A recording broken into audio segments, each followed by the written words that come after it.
E então, qual é o problema? Um podcast da Associação Rising Child, com Carla Saraiva. Olá, sou Carla Saraiva, bem-vindos a mais um episódio. E então, qual é o problema? Hoje vamos falar aqui acerca de diagnóstico tardio, uma das problemáticas que existe ainda um pouco na deficiência. Hoje temos connosco a doutora Tânia Carvalho, muito bem-vinda, doutora, pediatra de neurodesenvolvimento.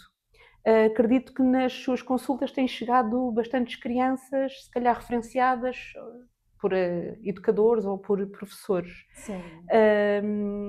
A minha pergunta é, o que é que leva muitas das vezes a que exista um diagnóstico tardio?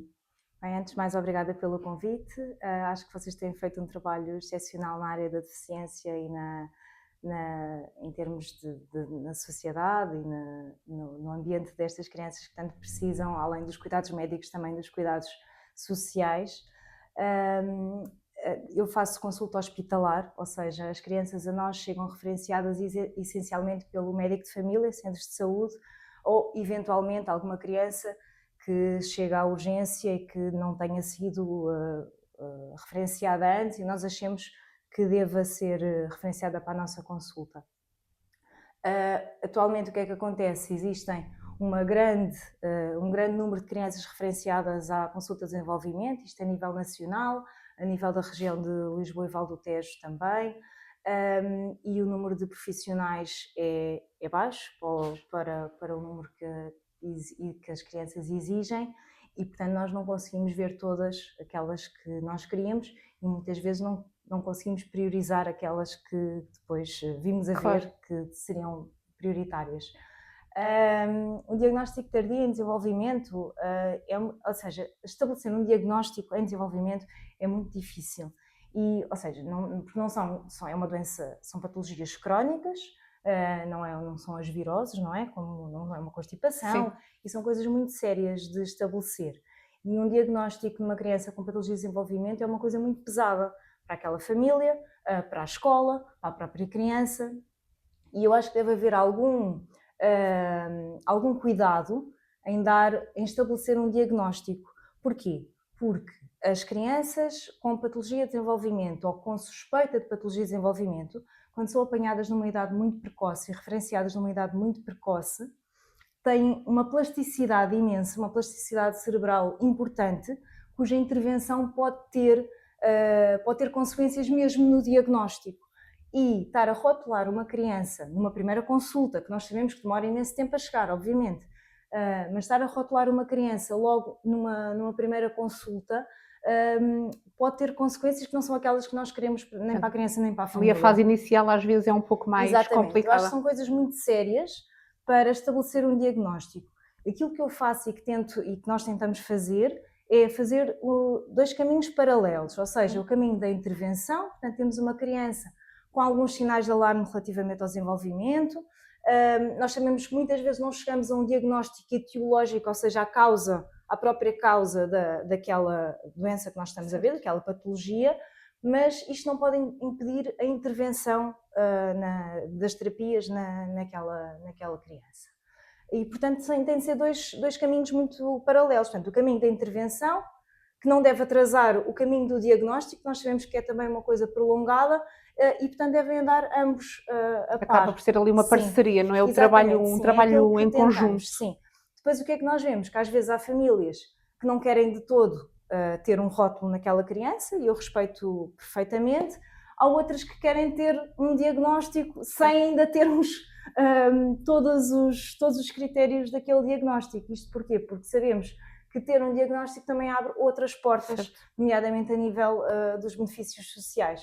Mas é um bocadinho difícil de dizer o que é um diagnóstico tardio ou porque é que muitas vezes não damos logo diagnósticos nas primeiras consultas. Eu agora ia lhe perguntar se existem sinais, pequenos sinais de alerta ou pequenos sinais a que às vezes os pais possam estar mais atentos ou que surjam mais. Isto pode variar um pouco de criança para criança e de patologia para patologia. Exatamente, sim. Com certeza, mas às vezes existem alguns sinais de alerta que os pais possam... Sim, os maiores sinais de alerta são os pais acharem que aquela criança está a ter um desenvolvimento diferente das outras crianças que eles conhecem. Nunca comparando, não é? Que às Nunca vezes... comparando, mas quer dizer, há aqui qualquer coisa que não está...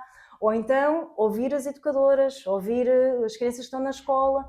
Portanto, todos os cuidadores destas crianças devem ser ouvidos. Claro. E não só os pais, porque às vezes os pais também ainda não estão preparados para aceitar ou para intervir ou perceber que aquela criança não vai ter um caminho considerado normal, mas devem estar abertos e a ouvir toda a gente à sua volta. Ali preparados para, não é?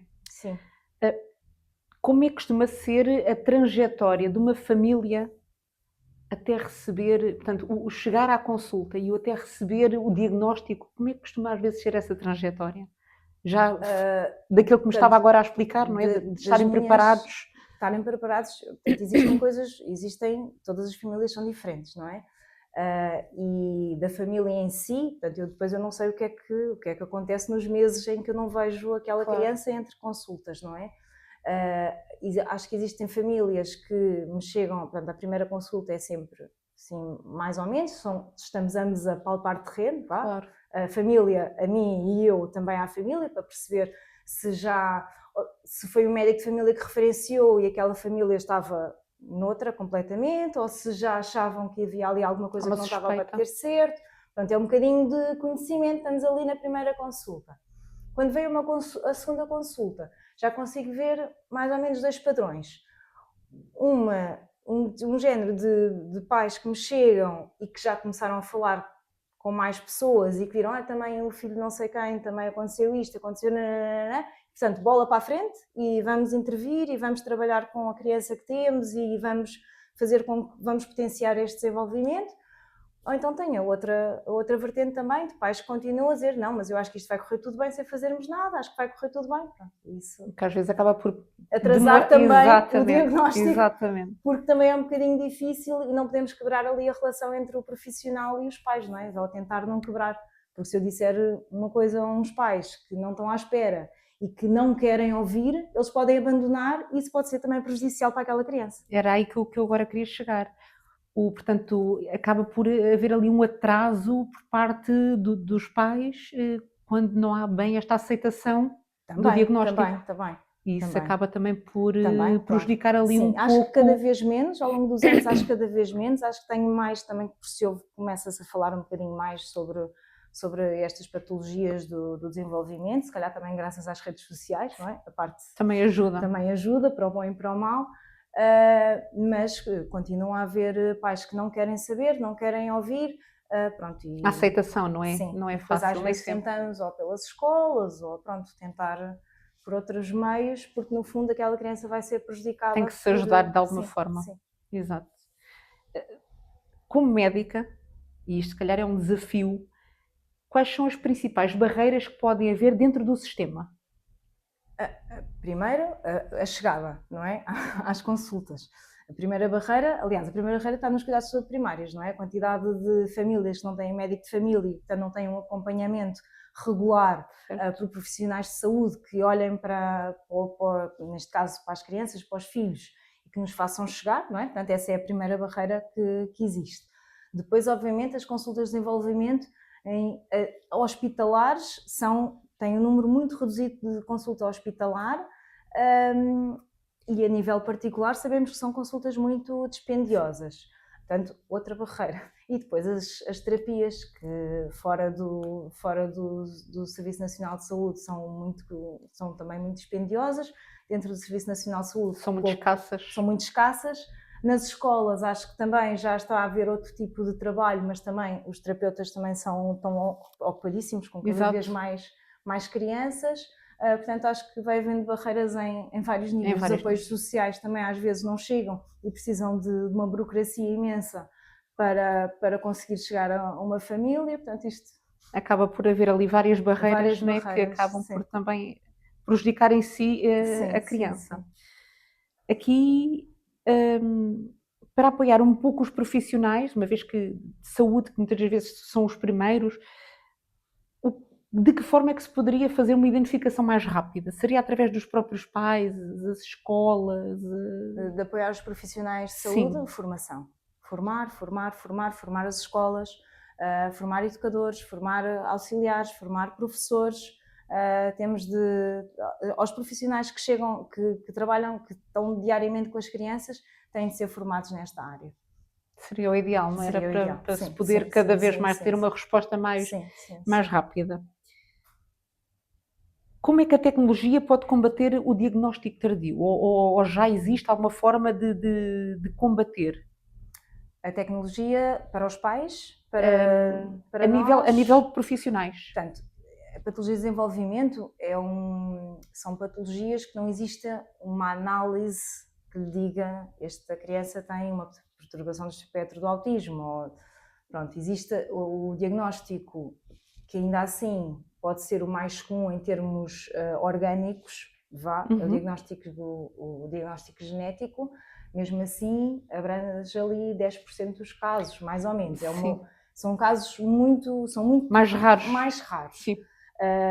E, portanto, em termos tecnológicos, a evolução da parte genética, eu acredito que daqui a 10, 20 anos, tal como já evoluiu nos últimos 10 anos, também vai ser exponencial e cada vez se vai conseguir dar mais nomes àquilo que nós atualmente pomos dentro do mesmo saco, pois, não é? Exato.